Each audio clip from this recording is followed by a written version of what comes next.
Hello everyone, welcome to Super Coaching UPSC by Textbook. This is Venkatesh, your faculty for geography. So students, you might have been studying or hearing about all the controversy associated with the recent Katchatheevu Island, whether it is whether it is allegation of the present government or else whether it is the present concerns whatever are there. As an administrator, we need to understand about the various facets of this whole Katchatheevu issue. When you are preparing from the point of view of prelims, maybe it is confined just to the topic of just the geographical location and all such kind of dispute. But when you talk about the disputes in terms of solutions, what is the background, what happened and all, you need to go beyond the layers to have a general perspective of that, which is what I am trying to address in this video. So without much wastage of time, let's try to understand this. Yes, hello Janvi. Hello. Am I audible to you?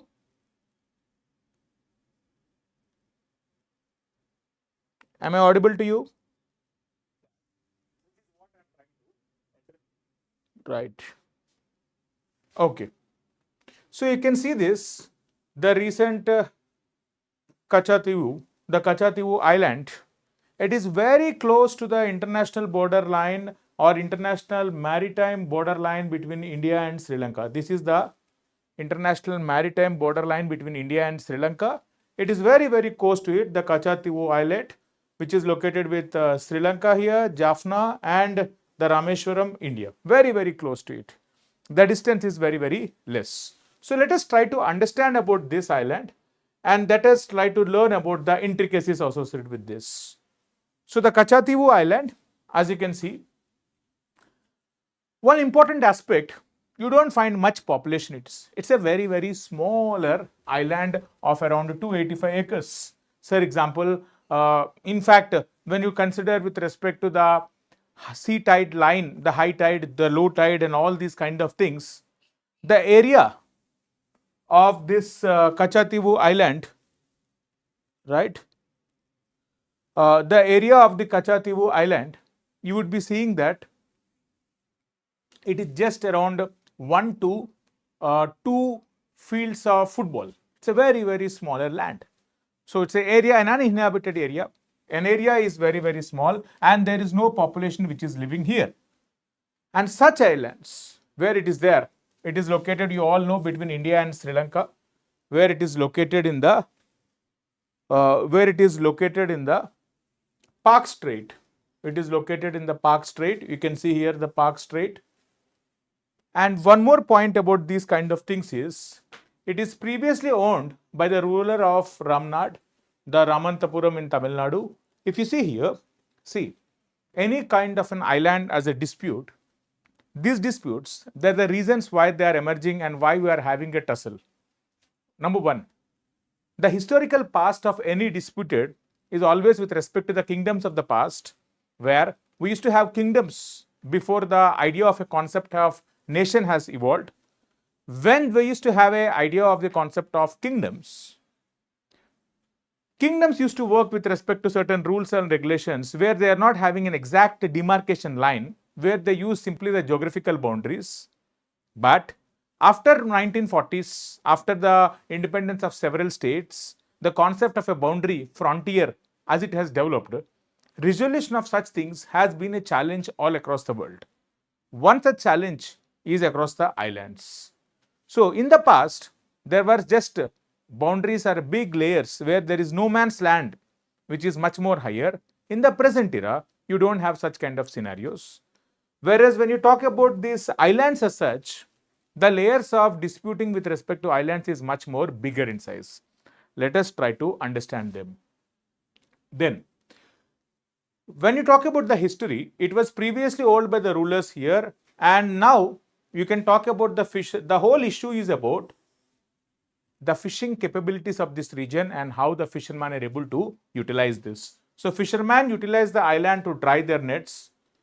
And the significance why this is also having another layer where people actually move here is because there is one church which was developed here, a significantly religious Anthony's church, a centuries old Catholic shrine, which is actually visited by people from both the sides. You all know that Indian Tamils living in the Sri Lankan part, which has eventually over centuries turned into Sri Lankan Tamils, and they have their identity of Sri Lankan people right now.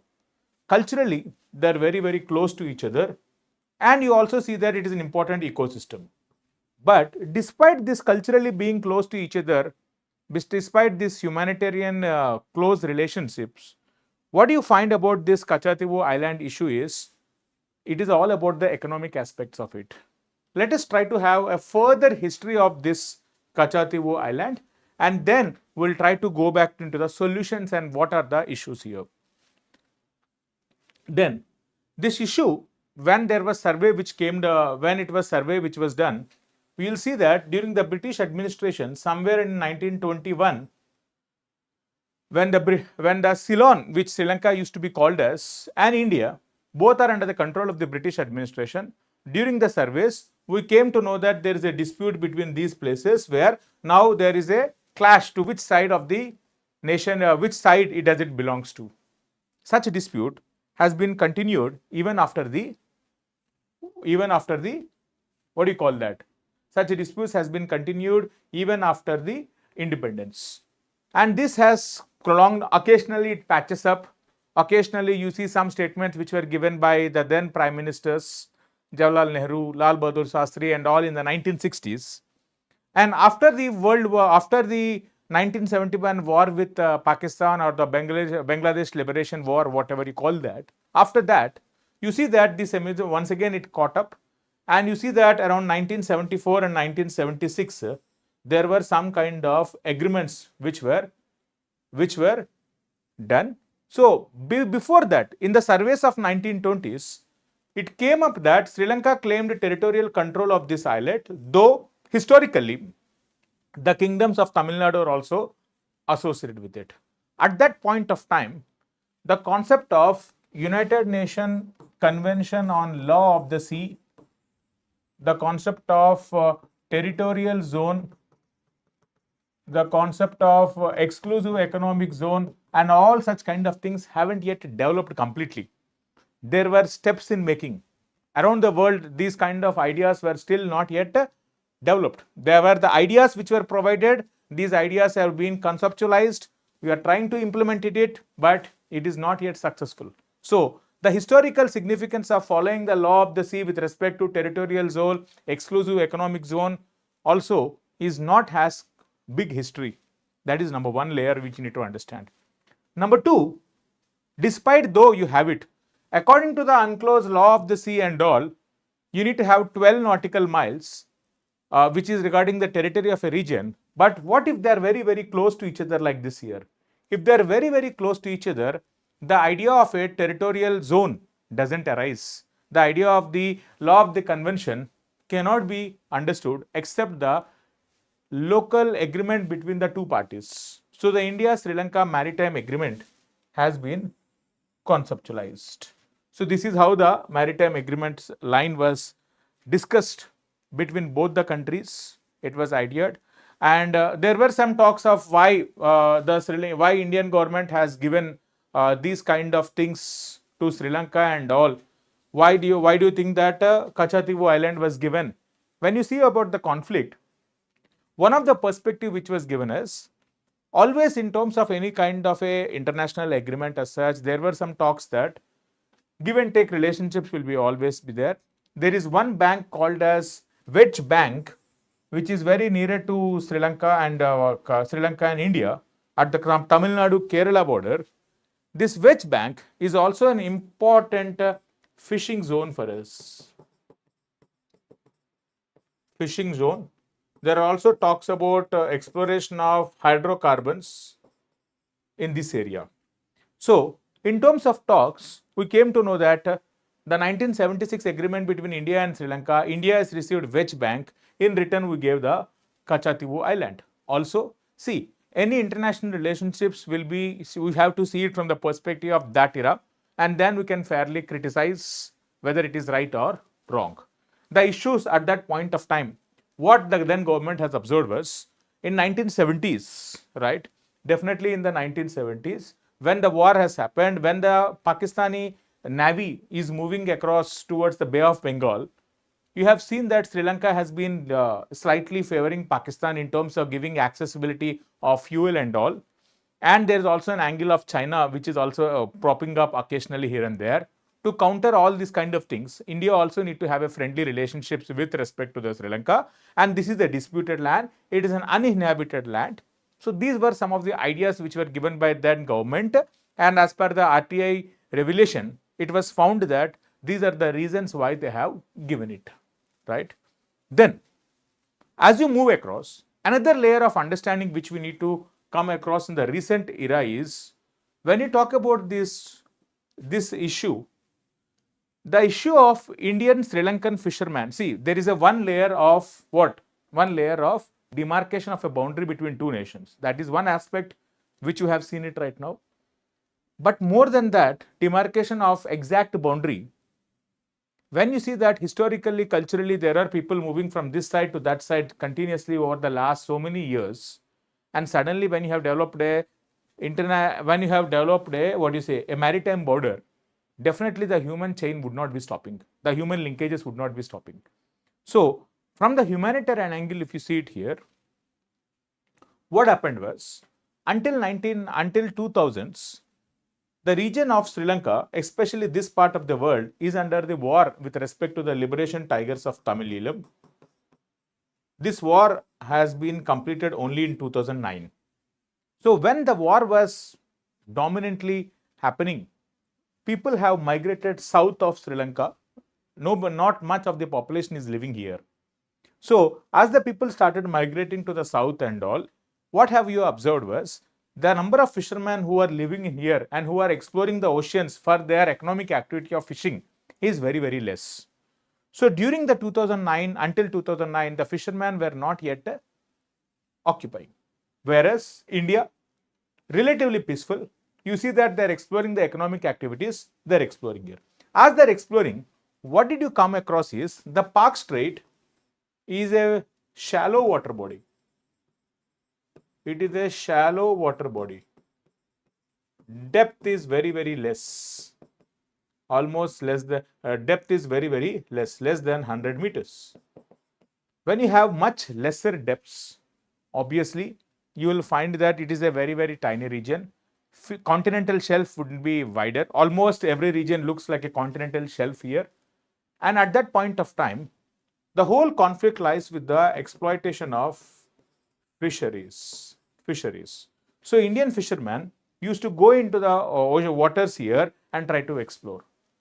Because of our unsustainable fishing practices, our own unsustainable fishing practices, and many kinds of the number of populations, the number of fishermen, and all these kind of things together, you have seen that the fish stock of this region, especially with respect to the unsustainable fisheries, have reduced like anything. The kind of fishing practice which we practice is what we call it as bottom trawling. You know what is bottom trawling? It is one of the highest unsustainable practice being carried out in the fishing. What does this bottom trawling does is, it will try to catch the fishes of a certain variety, shrimps of certain variety in the ocean.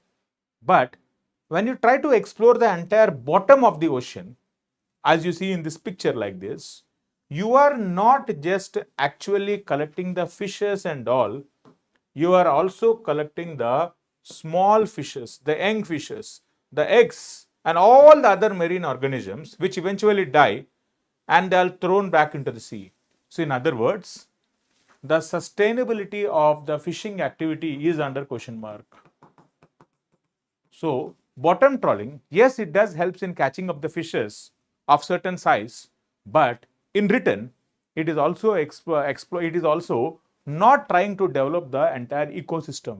The young fishes, the eggs, and other marine organisms are eventually thrown out, which is leading to the sustainability of this ecosystem. So bottom trawling, when you find the big ships, when you find the people here being with the respect to the fishermen and all are continuously using the bottom trawling approach, they are wiping out the fisheries very, very quickly. This is the second layer you need to remember. Wiping out of fisheries because of the practice called as bottom trawling. As you see it, what is the thing then? Because of these kind of things, now when Indian fishermen, when they have to, when Indian fisherman has to get some kind of fishes, they have to cross the maritime border and enter into the Sri Lankan waters and catch fish, which is the regular practice here. Then, because of this regular practice and the journey of Indian fishermen being caught hold by Sri Lankan Navy and being thrown into the jails of Sri Lanka is an perennial issue. It is not a present issue. It is being there since ages. It is continuing even now. But thus is become aggravated because after 2009 Liberation Tigers of Tamil Eelam war has ended, the people in Sri Lanka started migrating into the regions of north. As they started migrating regions into the north, what have you observed was, you have observed that they are entering into the fishing activities and they are regularly raising complaints of lack of availability of fishes here, as well as the exploitation of the Sri Lankan waters by Indian fishermen. So it has become a hot topic between India and Sri Lanka water disputes. This is one other layer of dispute. Now the solutions here. See, Indian perspective says that because it is an economic activity, you have to see it from a humanitarian angle is what Indian perspective is. So always you will find that the fish depletion is leading to frequent arrests, and seeing in the present era of India-China tussle, right? When you see about the India-China tussle here, the dispute with respect to India and China, the how in China is also trying to use its presence, it is becoming a bit more complicated. But nevertheless, we do have some kind of a better strained, complex, good in different forms of relationship with Sri Lanka. Keeping that into considerations, we have seen that there were some ideas which were given, with respect to the solutions. One of the solutions which was given was, you need to, stop this bottom trawling approach, and you have some other kind of solutions where you can transit to deep sea fishing. There are some more technologies which are having with respect to deep sea fishing on the seabed without actually causing loss to the ecosystem. So we need to shift towards better technologies, better identification of fisheries, so that you would not have a challenge. So it is number one. But this transition will not happen on day one. It will take time. This is one layer you need to understand. So transition to deep sea mining is one kind, deep sea fishing here is one kind of a solution which is identified, which we have already started, but it is the progress of the work is like a snail's progress because of the challenges involved, be it in terms of the cost, be it in terms of the who bears the cost, whether it is the fisherman, whether it is the state government, whether it is the central government, all those kind of things, that is a challenge. Then government is also having another approach here, where you have the Pradhan Mantri Matsya Sampada Yojana, and very, very interesting scheme here, where it can provide alternative livelihood opportunities to the people. And you can see that Matsya Sampada Yojana, you can develop some new things which are having some kind of market, where you can look into the economic opportunities for different players, whether it is the seaweed cultivation, whether it is the open sea cage cultivation, or whether it is the sea ocean ranching as such. Then there were some ideas we even suggested that where you can focus on joint research on fisheries. How about having both India and Sri Lanka have a joint research? How about identification of areas where there is better fisheries, because ultimately the people are of the shared community. You can have such kind of things. How about ideas of even something like, something like a lease? You can have an agreement with respect to lease. So leasing of the land to India for a few years, that is also one of the interesting solution which you can find. And also you can have another thing is institutional approach. We need to have certain institutions which deal with such kind of complex things. A permanent multi-stakeholder institutional mechanism to regulate fishing activity in the region. Please understand one important thing here. you will always see that it is not the country which has more coastal land, has more exclusive economic zone, rather it is the islands. Why? If you have one island, what will you find is, you will find 360 degrees of exclusive economic zone. So always islands are under dispute, be it in the South China Sea, be it in the Indian Ocean, wherever you find. These kind of islands are always under dispute because they cover vast centers of exclusive economic zones, which are crucial for fishing, because these are all part of the what? Continental shelf. So you would be amused that it is the islands which will be always under dispute because of this concept, right? So that is why you have to see it from this angle of fishing communities, how there is a tussle, the number of people who are in the Sri Lankan water, who are in the Sri Lankan jails suffering because of this.